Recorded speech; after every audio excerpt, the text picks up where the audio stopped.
Hello, Fearless Gamers, and welcome to another episode of Touching Base here on Fearless Games. Welcome back, everybody. Hey, dude, it's so much roomier. It is. Yeah, did we do something different? Did you lose weight? Well, that was my resolution for the year. Well, I think you pulled it off. Yeah, I mean, look, right, like I can move my arms. Yeah. You know, like that your side. 5 to 7 days is all it took. Yeah, it didn't take long at all. No. What's your secret? It's just ancient Chinese secret. It's racist. I know he did. He rode the snake. You know what ride the snake is, and you saw it. Jim Carrey. Alright, so, what's happened since last Touching Base? So, what kind of news do we got out there? Well, as you can tell by the table, we got this to talk about, but we'll talk about that later. MechWarrior Online. More hero mechs have been kind of announced or put in the pipe works. And basically what a hero mech is kind of like a special edition of a mech that's already out there. They're not going to break the game. They're going to basically get you more C-builds or something like that. And they're going to be equipped a little bit different than you normally maybe not be able to do. Plus have a cool paint scheme on them. So more have been announced. There's 2 dragons. There's a couple other ones. And they've been announced and they're there. And for the most part, a lot of the mechs that they said are coming are in the game. I think the Stalker is definitely not in it yet, but you can't tell it's a Stalker. You never know when's going to come up. He surprises. Yeah, he just watches from a distance. Does it go on Facebook? Well, it is on Facebook. You can follow it. Hey! But, so you got that going on with them. They're still pushing ahead very strongly with that game. Very nice. Another MechWarrior game, guys. MechWarrior Tactics. It's been announced for a bit. In fact, I think when I first touched on MechWarrior Online way back when, in one of my Touching Bases, I mentioned MechWarrior Tactics. It's basically like Mech Commander. Kind of you control them, but it's not you in the cockpit. You kind of order them around to do stuff. And it's another MMO type of thing, a massive multiplayer online game. They announced their Founders Package. Okay. And the Founders Package is 3 different package levels. They give you different stuff, different mechs, different in-game stuff. It's kind of like a value way more than you're spending is what they kind of advertise it as. Plus, it gives you instant access to the closed beta, which is pretty cool. Kind of like just like MWO did. So if you want instant access to the beta, you can get the regular Tier 1 Founders thing. You get all the special stuff that way, plus instant access to try the game out now, basically. Nice. Sounds good. Some more news out there is going off the whole, commanding and all the video game stuff is March 13th. As long as we don't have any code 37s or other release date issues. March 14th. Yes, March 13th. 14th. 13th. I thought it was. Well, my card said, my reservation card says 13th. I said 14th. They're already screwing. They don't even know. StarCraft Brood War will be coming out, which looks awesome. Well, Heart of the Swarm. It's not Heart of the Brood Swarm, War. that's right. Brood War can't Brood War. No, Brood War. They're redoing it. Oh God, no. It's basically, well, Brood War is a very good term for what the game's about. Yes. Yeah, but that happened. Yes, no, forgive me, correction. StarCraft 2 Heart of the Swarm will be coming out March 13th or 14th. Hopefully it's coming out on time, whatever that time is in March, and not going to be May. Yes. September 22nd. And we won't have a code 37 or code 36 going on with that one. But it looks awesome. A lot of new characters, a lot of new upgrades. Looks great. You'll probably see us playing it on the channel once it comes out because we're suckers for StarCraft. And so, any other news? Well, if you've been checking up on our Facebook, you'll notice that I posted that the CEO of Games Workshop has officially stepped down. It seems to be an amicable separation, though it also seems that it was sudden decision because they didn't have like a replacement. They went to one of the lower guys who's holding out. He's taking over in the meantime until they find somebody new. Yes. This happens. It doesn't mean the guy was fired. It doesn't mean that the company's gonna crash and burn. The guy just probably was like, my work here is done. And, returned to his home planet. So, I'm curious to see where it goes. Odds are, here's the new boss, same as the old boss. Yeah. But if you're watching GW, you could cut the salary in half. Yeah. Hire the Fearless. We will be a CEO council. It'll be unprecedented. You can have 4 CEOs in 4 different places at once for half what the CEO was making. And we bring a fresh perspective. Yes. And we get a perspective from people who play. Yeah. We're young men. We're knee deep in the community. We've got this. Yeah, we got this. Send us A message. money That's the message. Even With better, plain clothes. even better. We're young and impressionable, so you can just make us into a little puppet council. Dance you puppets. can strings like. Right here, we will. All right, if you don't want a puppet, you can just get me. The point is, Whoa. we can help. I'm a much better puppet than you. They don't need puppets. What they need are fresh young CEOs, and we will be at the council, the four, The charred the council. writers. The charred council. Can we wear cloaks and Yes. or Of course, scary In fact, I faces? demand we wear Games clothes. Workshop. We'll dress like ring Awesome. Yes. So, anyways. Don't speak in raspberry voices. Yeah, exactly. Small price. What shall we do next, my lord? Let's go to the ring. We already made that game.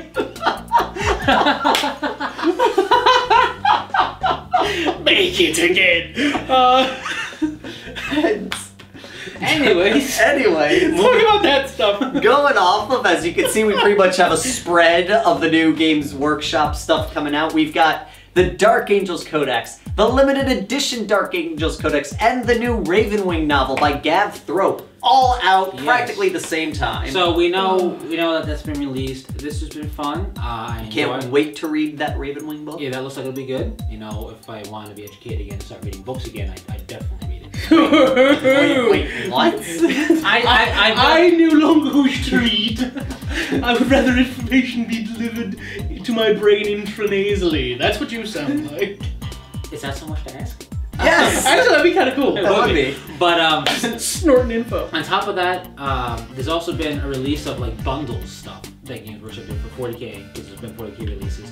You can get like the Legion of the Damned, like a whole bunch of squads worth. You can get like a drop pod and a tactical squad together. There's little they put little bundle things, which is always cool. It's kind of like, I need that, get it done. No more work. Yep. But if you need it. My favorite is the tactical squad with the drop pod. That is so nice much one. cheaper than buying them separately. Yes, and also Games Workshop, this is the season for errata. Sha-la-la-la-la FAQ.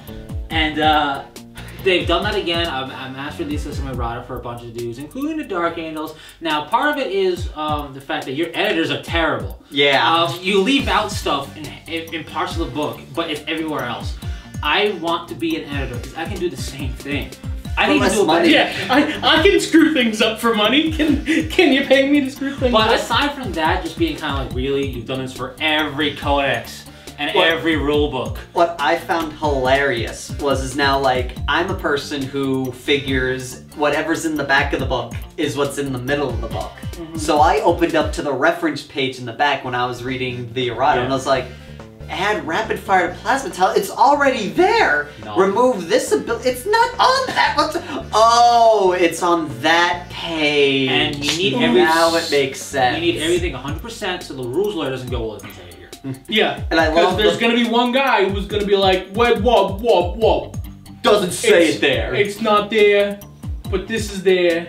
I don't care what it says on the other page, it says it here. Yeah, and that guy's a jerk. Yes, they removed like missile lock because it wasn't even necessary. Yeah. Some people got really like almost offended that they're removing rules from the codex. There's stuff we didn't need. It was excess baggage. And there was also like with War Gear with one of the Ravenwing Command Squad, there was certain things that they got, and even when you looked at it, it's like, why are they allowed to have this? It makes no sense. And I'm kind of glad they removed it because now it makes sense. Yeah, it's just the whole point of an errata is to make it make sense, basically, and function.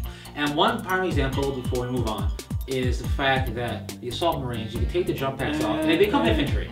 But when you remove the jump pack in a section where it says you can, it doesn't specifically specify they change from jump infantry to infantry. And that means that rules lawyer we're talking about can go, well, it doesn't say it, therefore, he's got an accent like that. Yeah, that's what they all say. Therefore, from Brooklyn. you can't do the things that infantry can do. They can't do the jump infantry, they gotta act like jump infantry even though they don't got a backpack. Yeah. So, it clarifies it. Because they're walking around with explosives on their Yeah, feet. and it clarifies it, it makes it obvious, and it makes that rules lawyer stop being so annoying because it's less Yeah, rules lawyer. it turns him into less of a jerk. And for anyone out there who actually has a Brooklyn accent, I apologize for my No, comments. you don't. You hate him. I do. He talks. Not even going. Yeah. I'm not even doing it. I will apologize for this that is- because that was uncouth. But you see, those rules lawyers, what do they lack? Etiquette. Which is what we want to talk to you about today.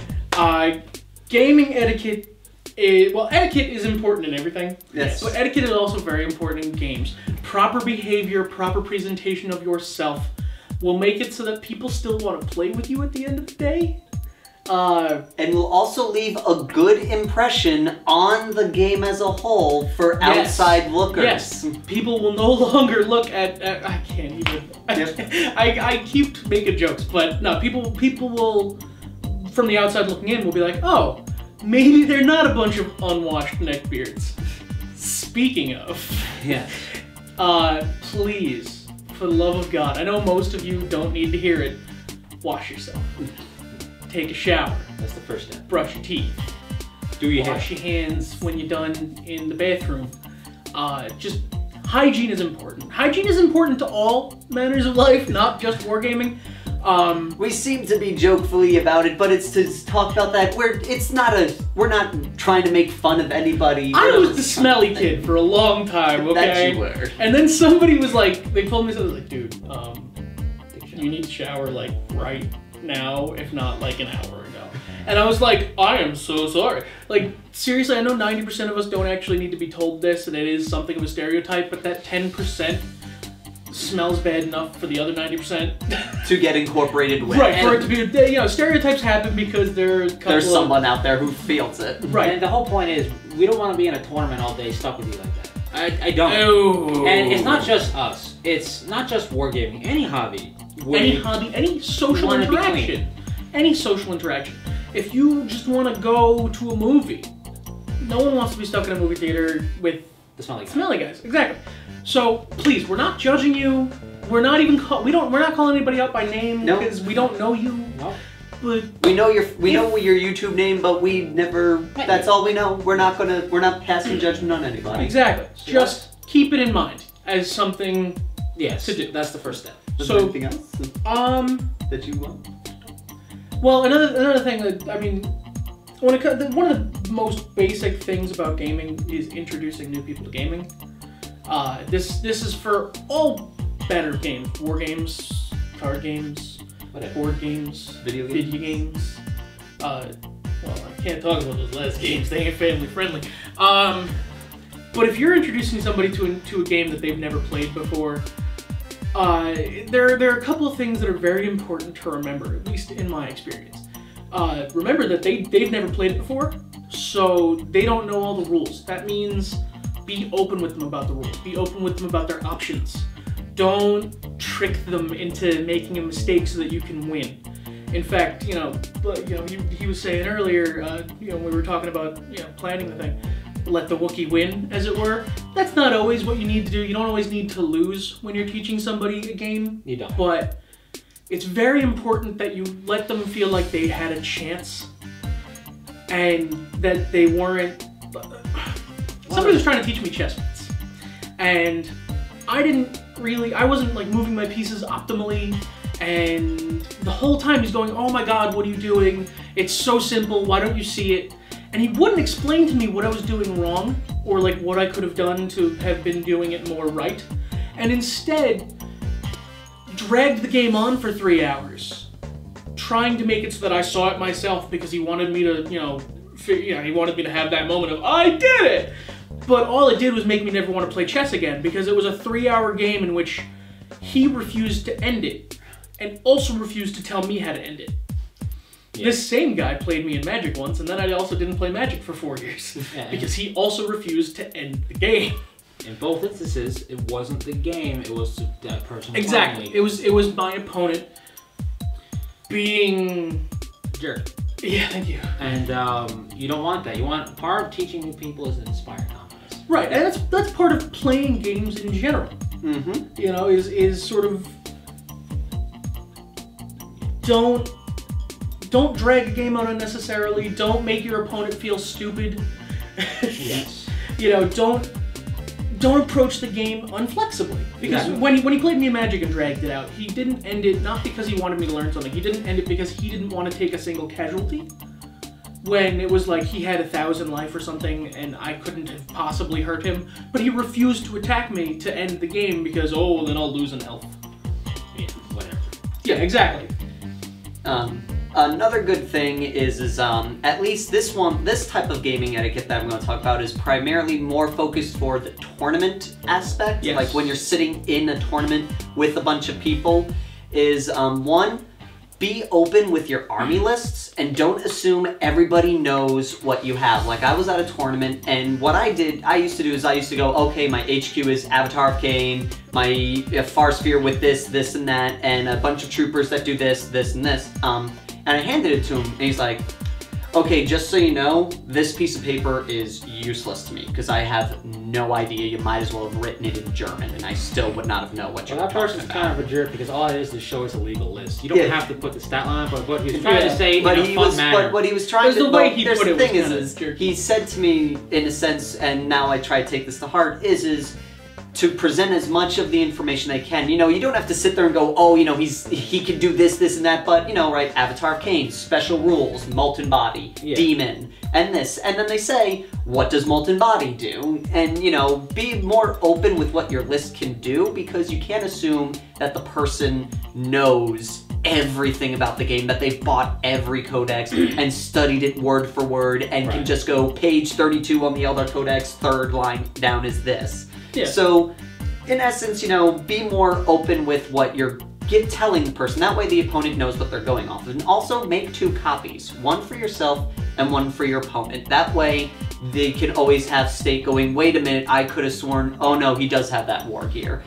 Also, another thing to do is your attitude in a game. If you're at a tournament, expect to be there for a good long time. Like I was in a giant apocalypse game. And this one guy came in, all ready, set to go, and we started at 12. It was 12 midnight when this game was ending. And by 10 o'clock, this person was very grumpy. He was getting angry at every little thing, and they were tired. They just wanted the game to end. But it was putting on this effect now where I'd go, well, gee, is he gonna be like this with every game that I play if the game goes too long for his expectations? So when you're going into these things, expect to be there for long periods of time and just bite your upper lip and get through it. You may be aggravated, you may be tired, but you don't want to, because when you bring that to your opponent, all your opponent gets is this dude's a douche. Basically. And you don't want to have that. Yeah, you don't want to build up that kind of reputation. You basically want to mind your P's and Q's no matter how long that event goes on for. See, I don't really even know what my P's and Q's are. I hate that phrase. But that's a discussion mind for the them, podcast. will you? Mind them. No, what do you have?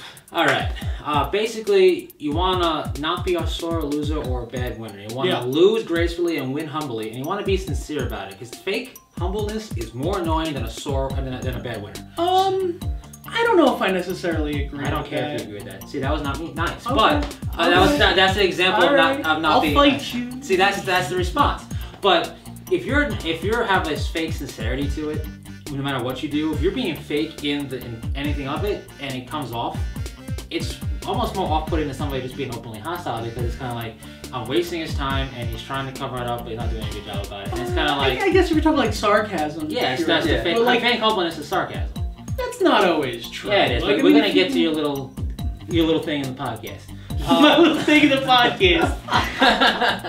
How dismissive. Please continue. Sorry. Go ahead.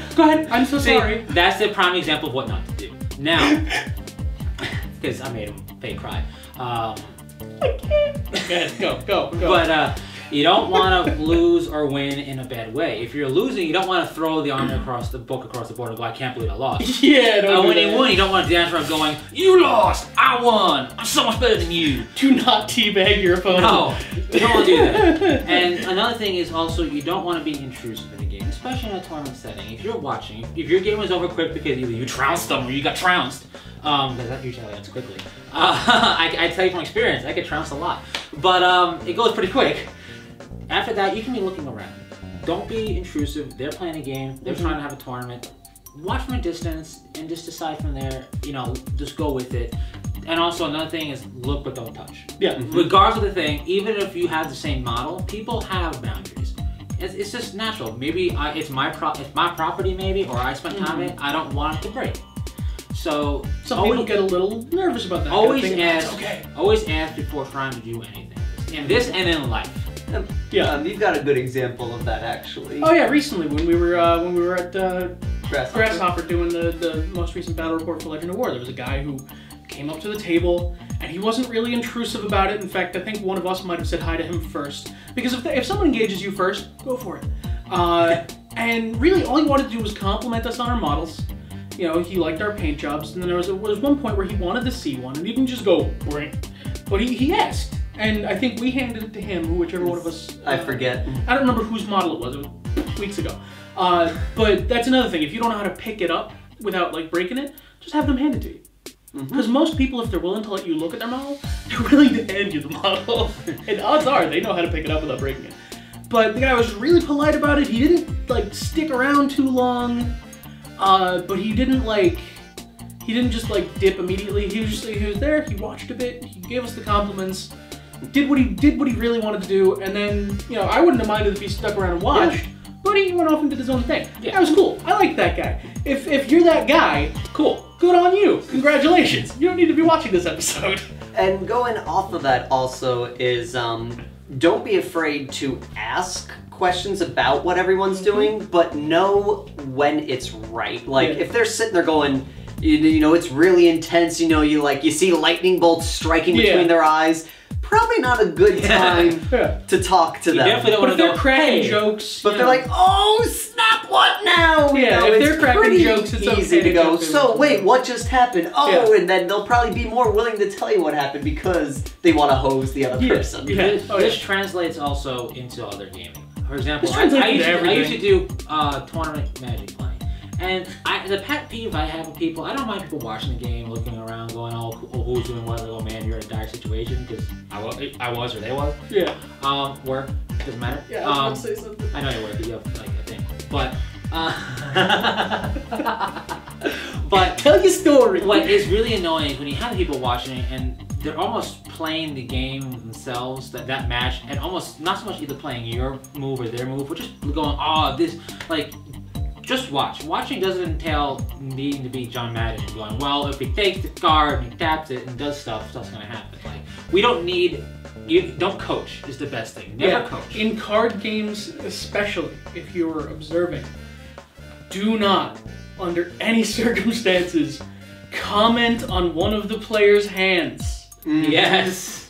Under any, like, even if you're not saying a specific card name, don't look and go, oh man, that's a great card. Don't do that, because that blows up their spot. At the same time, don't go, oh, I'm so sorry. Like, you know, don't comment on the hand because they're not, even the slightest blows up everything. Even the slightest ambiguous comment about someone's hand can give away everything to the opponent. Yeah. So if you're involved in a card game or watching a card game, under no circumstances should you do that. It's like, that's just flat out worst etiquette you can have. Yeah. And don't get insulted if, when you start leaning in their direction, if they immediately drop their hand. Yeah, or like, I do it. Hey, excuse me. I've done it all the time. Drop it because I don't. It's not that you're gonna go, he has this. It's the whole point is surprise. I have this. It's the whole point of the game. I will amend my statement. There's one circumstance under which I can see this as acceptable, and that is if it is a game in which someone is being taught how to play. Yes. If someone is being taught how to play Magic, and if it's like two people trying to teach someone how to play, or you're trying to teach someone how to play, it is okay to give the player who is learning tips on what's going on in their hand. One last thing I want to say before we go really over. Yes. If somebody's being taught, don't assume you can teach them too. Not because you can't teach. Too many cooks spoil the Right. soup. And if you go into the situation as like, hey, we too are going to teach you, that's fine. Yeah. But if you've never met these people, don't start. You probably shouldn't do it anyway. Yeah. Like, don't just go, hey, you should do that. Like, let the teacher teach. Sometimes, like, it's an impulsive thing that I do, and it's horrible. But I usually only do it when I know one of my friends is teaching it. I usually go when they go, oh, and they do this. I usually go like, oh, isn't this also a part? You know, like, oh, like a good example is when our press ganger was teaching War Machine. The guy's like, oh, and you can boost the die roll. And it's like, oh, and 3 is the max, correct? And he's like, yes, 3 is the max. You know, I just brought up something that Yeah, sometimes that's cool. Yeah, but you shouldn't do that with it's a complete stranger. But I knew the person, like, he knows the guy personally. So the person, you know, wouldn't get offended by me saying something like that. Like I know the guy. Exactly. So, any final statements anyone wants to say? No. Just try to be chill. Yes. You know, relax, chill out, be yourself. Yes. Well, or not. And just honestly, don't be afraid to ask questions of people. Oh yeah. Because that's honestly how you learn how to behave. And and going off of that is questions are usually the best way to address a situation because it makes you less know this and wait, I thought this. Right. It's very much. People are less defensive when you present something with a question. It's more likely to become a discussion than an argument. Yes. And it's a community. As a community, yes. you have to interact with people. Everybody knows when you go to your local store who the guy that's fun to play with is, or the group of people. Everybody knows people you don't want to play with. You don't want to be in that category. You want to be nice. You know, that means no favoritism because it's chick player. Like, oh my god, chick player. What is this? Oh, they're players too. But the biggest thing is, if you're watching this or if you're running scenarios in your head and you kind of don't see the problem, then it might be you. And it's time for you to change. Because you want to have fun with this hobby and you can't play the game by yourself. You can't. It's impossible. And going off that is the thing is like everyone always says, you know, wargaming and hobbying has a bad reputation. The only way to make that reputation better is if we all follow proper etiquette. Exactly. Behave properly, wash yourself, and be a cool guy. There's the thing is, you know, everyone, you know, who sits there and takes, you know, his loses seriously will, you know, eventually go, whoa, that person is weird, thus everyone must be that person. If you only have one example to go by, you assume that's the generalization. And everybody does it no matter how much they don't want That's how stereotypes get made. That's part of human nature. And sorry. Disclaimer type thing, we're not picking on our own hobby. Any hobby. I do plenty of hobbies. In every single hobby I do, I know there's a stereotype to it, and I know that this etiquette basically goes the same way there. So this is just one example of one type of hobby. Yes, we're not trying to make fun of anybody or anything. We're just essentially trying to help polish off the image that we got. We're genuinely trying to help. This is a diamond in the rough, and we want to make it beautiful. The sun is in my eyes. Yes, it is. And so, with that is all for right now. Until next time, fearless gamers, take care.